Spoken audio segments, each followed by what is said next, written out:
Hello viewers, আসসালামু আলাইকুম রহমতুল্লাহ বারকাতুহ।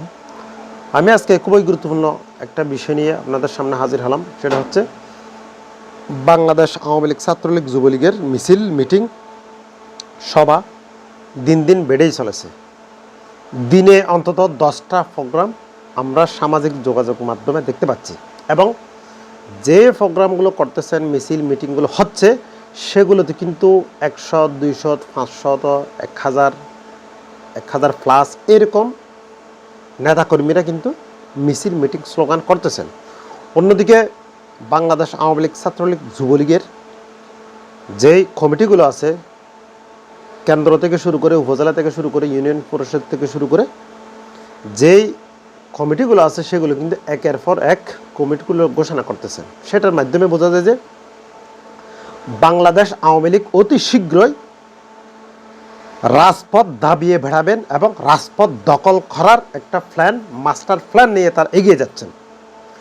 অন্যদিকে আন্তর্জাতিকভাবে যারা যে লবিগুলো আছে, সেগুলো কিন্তু আওয়ামী লীগের পক্ষে কাজ করতেছেন।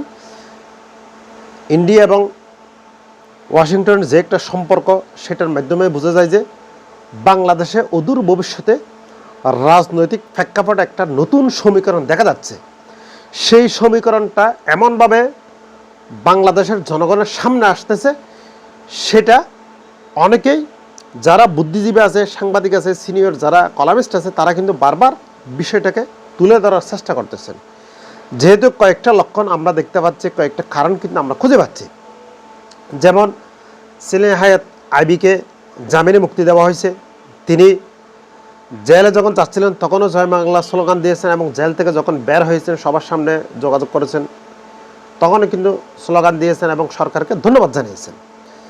এটার মাধ্যমে কিন্তু অনেকটাই পরিষ্কার হয়ে যাচ্ছে যে বাংলাদেশ আওয়ামী লীগ আবারও সক্রিয় হবে। যদিও বা শেখ হাসিনার না থাকলেও কিন্তু এই যে যারা রিফাইন্ড আওয়ামী লীগ, যে কথাগুলো বলা হচ্ছে, সেটার মাধ্যমে হলে বাংলাদেশ আওয়ামী লীগ আবারও সক্রিয় হচ্ছে। এখনও পর্যন্ত সেটা শেখ হাসিনা ক্লিয়ারলি কিন্তু মেনে নেয় নাই। অর্থাৎ তিনি চাচ্ছেন দলের সভানেত্রী তিনি আমৃত্যু পর্যন্ত থাকবেন এবং তিনি তার দলকে পরিচালনা করবেন। সেটার মাধ্যমেই কিন্তু বাংলাদেশ আওয়ামী লীগকে একটা চাঙ্গা হিসেবে প্রতিষ্ঠিত করবেন। যেহেতু শেখ হাসিনার আন্তর্জাতিকভাবে একটা ক্লিন ইমেজ আছে এবং আয়রন লেডি খ্যাত তার একটা সুনাম আছে, সেটার মাধ্যমে কিন্তু দলকে গুছাতে পারবে এবং আন্তর্জাতিক যেই প্রেক্ষাপটগুলো আছে, যে লবিগুলো আছে, সেগুলোকে কিন্তু সমানভাবে তিনি হ্যান্ডেল করতে পারবেন। যেহেতু তিনি যখন ক্ষমতায় ছিলেন তখনও কিন্তু চায়না, রাশিয়া, ইন্ডিয়া এবং আমেরিকাকে কিন্তু সমানভাবে তিনি হ্যান্ডেল করতে পারছিলেন। যেহেতু আমেরিকা যদি তার বিরুদ্ধে কাজ করতো, তখন কিন্তু কোনো মতেই যে 24-এর ইলেকশনটা হয়েছে সেটা কিন্তু হতো না। 24-এর ইলেকশনটা হয়েছে শুধুমাত্র একটা আন্ডারস্ট্যান্ডিংয়ের মাধ্যমে। অর্থাৎ বঙ্গোপসাগরে এবং সেন্ট মার্টিন দ্বীপের যে একটা খনিজ সম্পদ, প্রাকৃতিক গ্যাস, তেল, গ্যাস থেকে শুরু করে যেগুলো খনিজ সম্পদ খোঁজার জন্য মার্কিন যুক্তরাষ্ট্রের সাথে যে একটা চুক্তি, সেটা পরবর্তীতে তিনি যখন সরকারে চলে এসেছেন তখন কিন্তু সেটা তার সাথে চুক্তিটা কিন্তু করে যায় নাই। এই কারণে কিন্তু মার্কিন ডিপ স্টেট মূলত শেখ হাসিনার বিরুদ্ধে কাজ করেছিলেন। ইউনিট সরকার যখন আসছিলেন তখন যেভাবে সেন্ট মার্টিন দ্বীপ এবং যে খাগড়াছড়ি এবং বঙ্গোপসাগরের যে একটা স্ট্র্যাটেজিক বিষয় আছে, নিরাপত্তার বিষয় আছে, সেটা কিন্তু অবশ্যই এই আমেরিকার হাতে ক্রমান্বয়ে চলে গেছিল। যেহেতু চুক্তি একটা হয়েছে, সেটার মাধ্যমে কিন্তু অনেকটাই বাংলাদেশের নিয়ন্ত্রণ কিন্তু আমেরিকার হাতে চলে গেছে। এই কারণে আমরা